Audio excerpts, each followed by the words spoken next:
జ్ఞాపకం పెట్టుకోండి, పువ్వు అంటే లక్ష్మి, పువ్వు అంటే జ్ఞానం, సరస్వతి.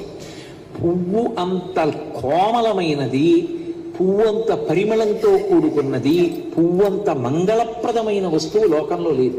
అందులో ఎర్రటి పువ్వు కానీ నేల మీద పడి ఉందనుకోండి, ఎవరైనా సరే దాన్ని తీసేయాలి ముందు, అది కింద ఉండకూడదు. ఎందుకో తెలుసా? ఎర్ర పువ్వు కింద పడి సువాసిని కానీ ఎవ్వరూ తొక్కకూడదు, సువాసిని ప్రత్యేకించి తొక్కకూడదు.